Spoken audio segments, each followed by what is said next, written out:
Hola a todos, este es mi primer post en este foro y antes de continuar, debo disculparme de antemano por cualquier error ortográfico y oraciones deformadas, ya que el inglés no es mi primer idioma. El evento del que me gustaría hablarles ocurrió hace bastantes años, a principios de los 90. De alguna manera, he logrado no pensar en ello durante todo este tiempo. Sin embargo, recientemente, después de una especie de crisis en mi vida, he comenzado a darme cuenta de lo profundamente extraña que fue esta experiencia realmente, y de lo profundamente que realmente me afectó.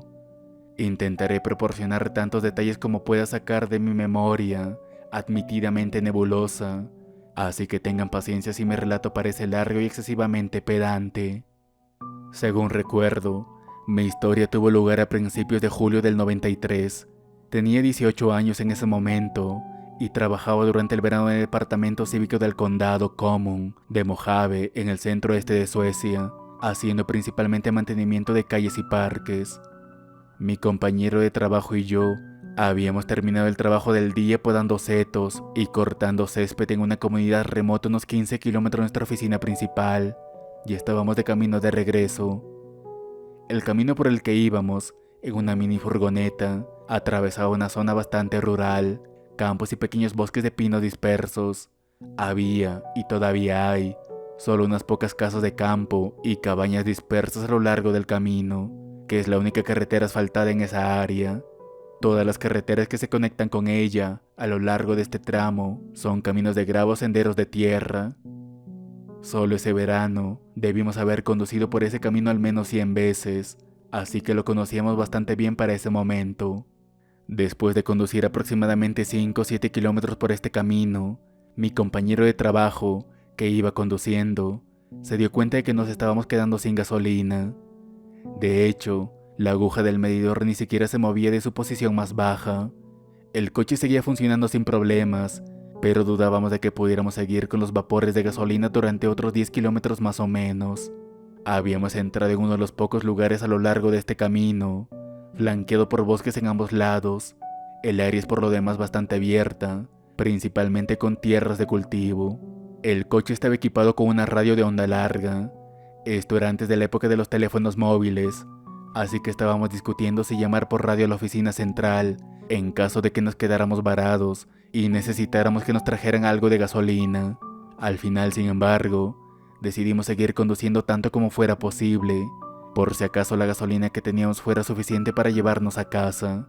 Ahora que lo pienso, parece que ese tramo de carretera estaba en alguna especie de sombra de radio. Las estaciones de radio regulares siempre se cortaban en algún punto a lo largo de este camino, aunque no puedo recordar si teníamos la radio encendida en esta ocasión en particular. De todos modos, seguimos conduciendo durante unos minutos más cuando de repente nos topamos con un pequeño grupo de edificios a la derecha del camino. Una casa de campo en un estado bastante deteriorado, cubierta de placas de Eternit sucias. No estoy seguro del nombre en inglés, pero es una sustancia sintética similar al asbesto que se usaba extensamente en exteriores de casas en los años 50 y 60. Frente a la casa, justo contra el borde del asfalto de la carretera, había una estructura larga tipo cobertizo cubierta con chapa de metal corrugado y techado con papel de alquitrán. En el extremo corto del cobertizo, mirando hacia donde veníamos, había una antigua bomba de gasolina con franjas naranjas. En el costado del cobertizo había una puerta abierta y una gran ventana sucia llena de latas de aceite para motor y otras cosas. En esta ventana colgaba un gran letrero de plástico que decía simplemente gasolina. Como mencioné, ambos habíamos viajado por este camino muchas veces, pero nunca habíamos notado esta estación de servicio con un aspecto extraño antes. Sin embargo, no hubo una sensación de extrañeza o algo así. Simplemente lo descartamos como un truco de la mente que ninguno de los dos había visto antes o que no lo habíamos pensado antes. Después de todo, a veces no notamos las cosas mundanas hasta que las buscas activamente. Ciertamente, no reflexioné mucho al respecto en ese momento. Simplemente me sentí aliviado de que pudiéramos conseguir algo de gasolina y regresar a casa. Nos detuvimos junto a la bomba de gasolina y después de encontrar el mecanismo cerrado con un candado, entré para encontrar a quien manejaba el lugar. Dentro había una pequeña habitación cuadrada dividida por un mostrador, detrás del cual se encontraban estantes con latas de aceite. Aunque solo había una ventana, el área estaba bastante iluminada por una lámpara fluorescente desnuda. Como no había nadie a la vista, llamé «Hola» o algo así, y después de un rato salió un tipo extraño de una puerta en la pared trasera. En retrospectiva, calculé que tendría unos 60 o 70 años, pero supongo que podría haber sido algo más joven. Recuerdo claramente que llevaba una gorra de pescador griega marrón, ¿sabes? Esas con un botón en la parte delantera, y que llevaba esas gafas de botella de refresco, con monturas gruesas de plástico negro. Sus ojos estaban magnificados al menos el doble de su tamaño natural por esos lentes. Parecía que llevaba una camisa a cuadros blancos y negro y pantalones beige sostenidos por tirantes. Te daba la impresión de que había pasado mucho tiempo desde su último baño, ya que el poco cabello que se veía parecía bastante grasoso y su ropa estaba toda sucia y arrugada. No puedo recordar las palabras exactas, algo así como que necesitábamos comprar gasolina, y él simplemente me miró durante un tiempo incómodamente largo, así que pensé que no había entendido lo que había dicho. Empecé a repetirme, pero me interrumpió bastante bruscamente después de unas palabras, como una especie de habla rápido y entrecorta. O mi memoria me traiciona, o nunca escuché exactamente lo que dijo para interrumpirme. Probablemente fue algo así como, sí, aunque en sueco por supuesto, y asintiendo exageradamente mientras hablaba. Empezó a rebuscar debajo del mostrador, murmurando indistintamente entre dientes, y finalmente sacó una llave atada a un trozo de cuerda, con la llave extendida en alto en un brazo recto. Un gesto realmente extraño. Salió de detrás del mostrador con cierta rapidez y me empujó, bastante groseramente, hacia afuera por la puerta. Tenía esta extraña especie de locomoción tambaleante que a veces se ve en los viejos alcohólicos. Una observación que solo hice años más tarde, en otro trabajo. De todos modos, desbloqueó la bomba y sacó quizás 150 sec de gasolina, lo que llevó mucho tiempo, ya que la bomba era antigua y débil. El viejo se quedó mirando, balanceándose de lado a lado, casi como si tuviera algún tipo de disfunción motora o algo así. Mi amigo y yo nos miramos varias veces, sin saber qué hacer con este tipo. Una vez que el auto se llenó, juntamos nuestro dinero suelto y simplemente se lo entregamos al viejo hasta que pareció satisfecho. Una vez que guardó el dinero en un bolsillo de sus pantalones, sacó un manojo de recibos en blanco de su bolsillo del pecho, llenó uno cuidadosamente con su bolígrafo y nos lo entregó. Mi amigo lo tomó sin decir una palabra y lo metió en su billetera, y nos despedimos, subiendo el auto y nos fuimos bastante rápido. Mientras girábamos nuevamente hacia la carretera, el viejo caminó hacia el borde del asfalto, agitando ambas manos en el aire, en un gesto de despedida supongo. Cuando nos alejamos, me incliné hacia adelante y miré en el espejo lateral, viéndolo a lo lejos, todavía agitando y balanceándose de un lado a otro. Realmente no hablamos mucho en el camino a casa, pero no hubo una sensación de que algo estuviera mal o algo así. Lo único extraño que sucedió fue que el auto comenzó a funcionar mal solo unos pocos kilómetros después de dejar la estación de servicio. El motor fallaba de la manera en que lo hace a veces cuando uno o más cilindros no funcionan. Cualquiera que haya tenido un Volkswagen reconocerá el fenómeno. Comentamos al respecto y dijimos que el viejo probablemente nos dio diésel en lugar de gasolina de 96 octanos. De hecho, el escape del auto se convirtió gradualmente en una gruesa pantalla de humo negro que nos seguía, como sucede cuando se echa diésel en un auto de gasolina.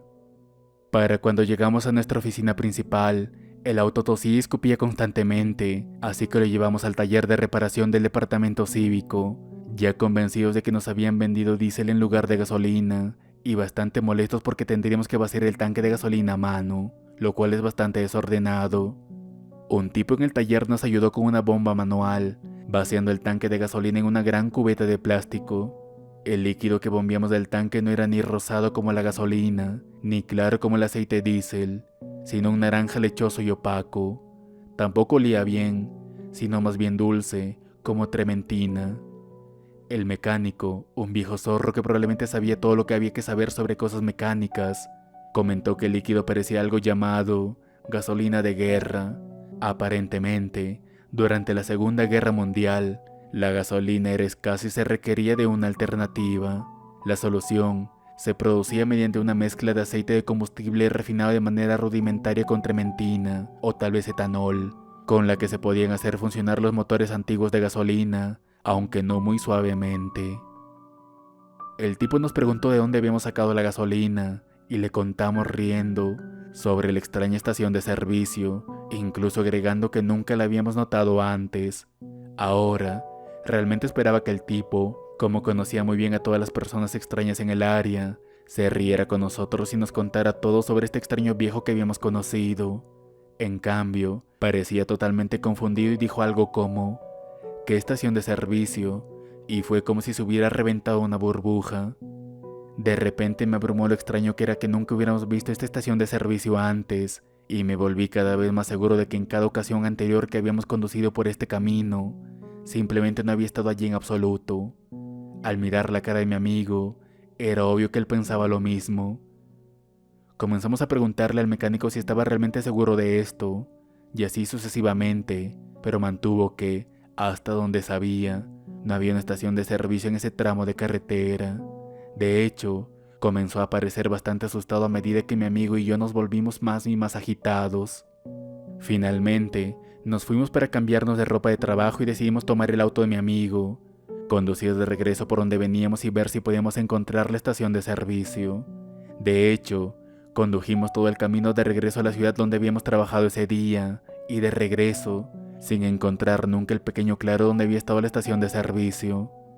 Es difícil describir la sensación que tuvimos cuando regresamos. Ambos estábamos asustados y emocionados al mismo tiempo. ¿Saben?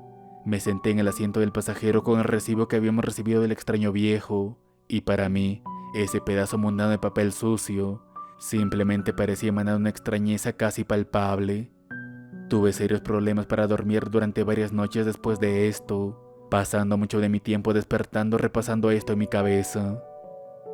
En los días siguientes a esta experiencia, en realidad hicimos un poco de investigación, hablando con 5 o 6 personas con las que trabajábamos y que sabíamos que tenían un buen conocimiento del área y su historia, pero nadie había oído hablar de esta estación de servicio, ni había habido una estación de servicio allí en ningún momento en los últimos 50 años.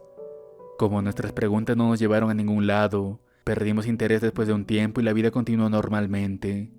Al final de ese verano, dejé la zona para ir a la escuela y no pensé en ello durante mucho tiempo. Ocasionalmente, tenía flashback y volví a sentir esa extraña sensación en mi cuerpo, pero aún así lograba distanciarme de ese recuerdo. Ciertamente, no le conté a nadie más sobre mi experiencia. Sin embargo, conservé el recibo y aún lo tengo hasta el día de hoy. Varios años después, creo que en el 95-96, tuve una discusión con mi abuelo materno, que había vivido y trabajado en esa área, y le conté la historia. Él respondió diciendo que había tenido una experiencia extraña en esa misma carretera, cuando trabajaba como mensajero de libros en los años 60 o 70, pero se negó a decirme nada más. Intenté varias veces que me contara qué era lo que había experimentado, pero sea lo que fuera, se lo llevó a la tumba cuando murió en el 98. Así fue la situación hasta principios de este año, cuando ciertos cambios en mi vida me llevaron a regresar y tratar de resolver mis sentimientos con respecto a esta experiencia. Finalmente me di cuenta de cuánto me había afectado esto y de cuánto impactó en mi vida. Quiero decir, es difícil sentir certeza de cualquier cosa después de una experiencia como esta, ¿no es así? De todos modos, a principios de este año tuve la oportunidad de regresar a mis viejos lugares por unos días y me encontré con algo de tiempo libre, así que decidí intentar investigar el asunto una vez más. Conduje por esta carretera al menos 10 veces en unos pocos días, pero aún así no vi ninguna estación de servicio. Sin embargo, pude averiguar quién era el propietario de ese tramo del bosque donde creo que apareció la estación para nosotros. Lamentablemente, esto resultó en otro fracaso, ya que la familia con la que hablé nunca había oído hablar de ninguna estación de servicio en ningún lugar de esa carretera. Así que, me doy cuenta de que este mensaje probablemente sea un poco más largo de lo que merece, pero he hecho un esfuerzo por ser lo más preciso posible e incorporar cada detalle que pude extraer de las aguas turbias de mi memoria. Tengo algunas ideas sobre lo que realmente sucedió ese día, pero me gustaría escuchar las opiniones del foro antes de publicarlas. Eso probablemente se convertirá en un mensaje igual de masivo que este. Déjenme saber qué piensan.